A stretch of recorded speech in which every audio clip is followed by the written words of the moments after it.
మీ పేరు? గీత. ఆల్రెడీ మనకి ఏపీలో ఎలక్షన్ హడావుడి స్టార్ట్ అయిపోయింది. ఒక పక్కన బీజేపీ, టీడీపీ, జనసేన పొత్తులో వస్తున్నారు. ఎన్డీఏ కూటమి. ఒక పక్క జగన్మోహన్ గారు సింగిల్గా వస్తున్నారు. మీరు ఆల్రెడీ 5 సంవత్సరాల పరిపాలన జగన్మోహన్ గారు చూసి ఉంటారు. మీకు ఏమనిపిస్తుంది మేడం ఆయన పరిపాలనలో? ఐ థింక్ ఏపీకి చేంజ్ కావాలి. They should definitely go for the new coalition. ఎందుకంటే చాలా యూనో మొనాపలీ లాగా అయిపోయింది. ఇంకా డెవలప్మెంట్ ప్రామిసెస్ ఏదో అన్నారు, అది కాలేదు. అయితే ఇంకా అక్కడ చాలా అట్రోసిటీస్ కూడా అవుతున్నది.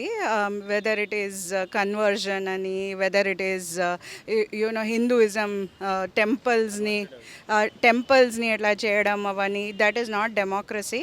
అయితే యాక్చువల్లీ ఏపీ ప్రజలు ఖచ్చితంగా ఆలోచన చేస్తే వాళ్ళు జగన్మోహన్ రెడ్డి గారికి ఓటేయరు, వేయొద్దు. అది నా పర్సనల్ ఒపీనియన్. అలాగే పవన్ కళ్యాణ్ గారు పిఠాపూర్ నుంచి పోటీ చేస్తున్నారు. ఈసారి ఆయనకి ఎంతవరకు మెజార్టీ రావచ్చు అనుకుంటున్నారు?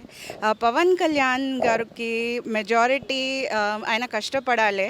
ఉట్టి స్పీచెస్ అని అందరూ క్లాప్స్ కొడతారు, కానీ నిజంగా అంటే ఆయన మేనిఫెస్టో క్లియర్గా ఉండాలి. అప్పుడే అయితే పీపుల్ ఆర్ నాట్ ఫూల్స్ అనమాట.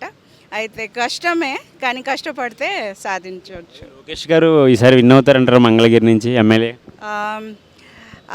అది కష్టమే అనిపిస్తుంది.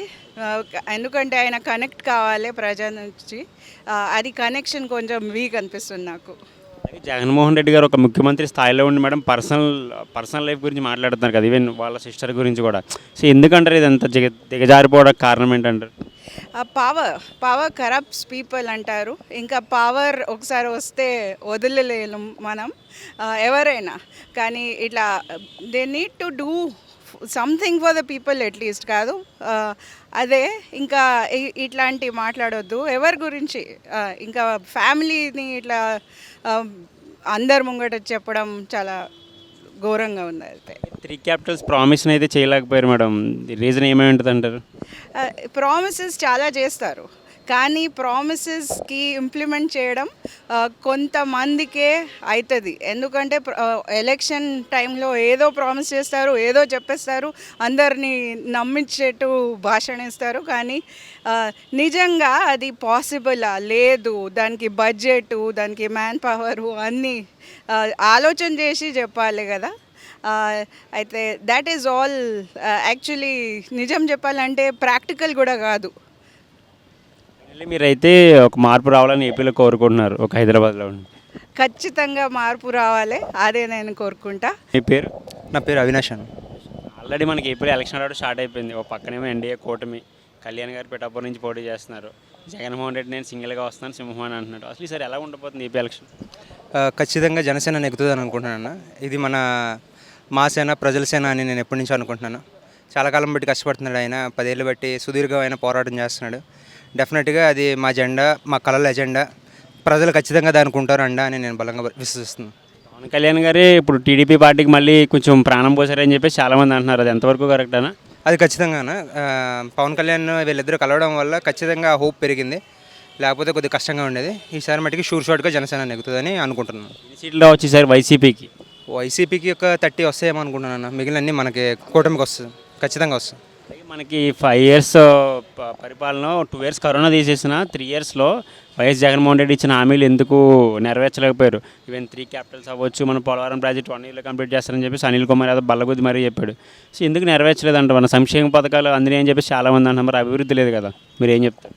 ఫస్ట్ చాలా కళలతో వేశారన్న ఆయనకి. నాకు తెలిసిన ఊళ్ళో అందరూ వైసీపీకి వేశారు, అందులో తప్పులేదు. ఆయన ఎవరో కొద్దిగా డిస్ట్రాక్ట్ చేసినట్టున్నాడు. ఓన్లీ సంక్షేమం అని అనుకుంటే భావితరాలు ఏమీ సాధించలేవు. భావితరాల గురించి ఆలోచించుకుంటే సంక్షేమం, అభివృద్ధి 2 ప్యారల్గా నడుస్తేనే ఎప్పుడైనా జీవితం ఉంటుందన్న. అన్నీ ఒకే దారిలో పెట్టకూడదు. సో అది ఆయన మర్చిపోయాడు. అందుకనే ఈసారి తప్పిస్తారనుకుంటున్నాను.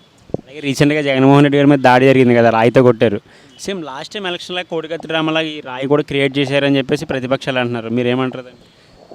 అది అయ్యి ఉండొచ్చు, బట్ డెమోక్రసీలో ఎప్పుడైనా కొట్టడం అది తప్పు. ఇలాంటివి ఎక్కువ జరగడం అన్నది చాలా చిరాగ్గా అనిపిస్తుంది. ఇంకా ఆగితే బాగుండు అని అనిపిస్తుంది. అలాగే రీసెంట్గా కాదు, ఒక 6 మంత్స్ నుంచి 1 ఇయర్ నుంచి సునీత గారు పోరాడుతున్నారు, వైఎస్ సునీత అమ్మగారు వాళ్ళ నాన్నగారి గురించి. జగన్మోహన్ రెడ్డి గారు అధికారంలో ఉన్నారు, ఎందుకని ఇప్పటి వరకు దానికి న్యాయం చేయలేకపోయారు? అది మనకి అంత తెలియదన్న, బట్ న్యాయం జరిగితే బాగుండు. న్యాయం ఏదైతే అది కరెక్ట్గా జరిగితే బాగుండు.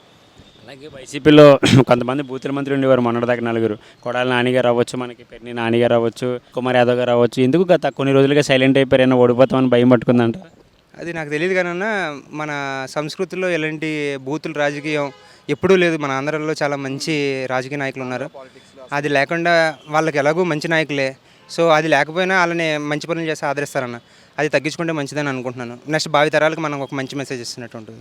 పవన్ కళ్యాణ్ గారి పిఠాపురంలో ఎంత మెజారిటీ వస్తుంది ఈసారి? ఖచ్చితంగా 1,00,000 మెజారిటీ రావాలని బలంగా కోరుకుంటున్నాను. ఖచ్చితంగా నెగ్గుతారు. జై జనసేన. అలాగే మన లోకేష్ గారు ఈసారి ఎమ్మెల్యేగా విన్ అయ్యే అవకాశాలు ఉన్నాయంటారా మంగళగిరి నుంచి? ఆయన కూడా నెగ్గుతాడని అనుకుంటున్నాను. అన్న మీరు చెప్పండి. 5 ఇయర్స్ పరిపాలన ఏముంది బ్రో, అసలు జస్ట్ అవి పంపించాడు.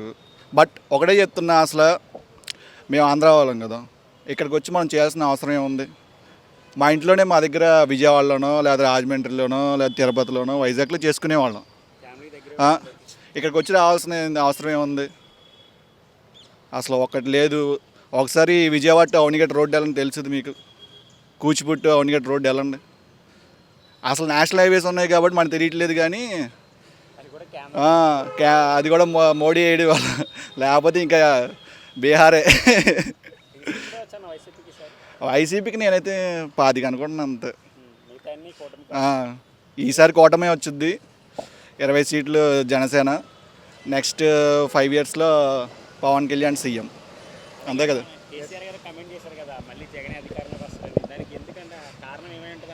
ఫస్ట్ ఆయనే అధికారం రాలేదు, ఆయనకే క్యాలిక్యులేషన్ లేదు, ఆయన మాట్లాడుతున్నాడు. ఇంకా ఆయన ఏం చెప్తాడు? ఆయన ఖచ్చితంగా విన్ అవుతాడు. కూటమి బలం వల్ల జనసేన కార్యకర్తలు కూడా మేము లోకేష్ గారికి సపోర్ట్ చేస్తాం.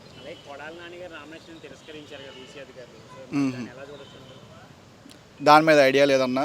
కాకపోతే మేము గుడివాడ దగ్గరే ఉంటాము. గుడివాడ అసలు ఏం అభివృద్ధి లేదన్న. బస్ స్టాండ్లో వాటర్ వస్తే ఇది సగం మునిగిపోవడం తప్ప ఏముండదు. నేను 20 ఏళ్ళ నుంచి వస్తున్నాను. ఏముంది గుడివాడలో సరైన ఏం లేదు. అవనిగడ్డ బుద్ధప్రసాద్ అయితే 30,000 మెజారిటీ కొడతామన్నాం ఖచ్చితంగా. జనసేన ఆయన జాయిన్ అవ్వడం మాకు చాలా బలం ఇచ్చింది.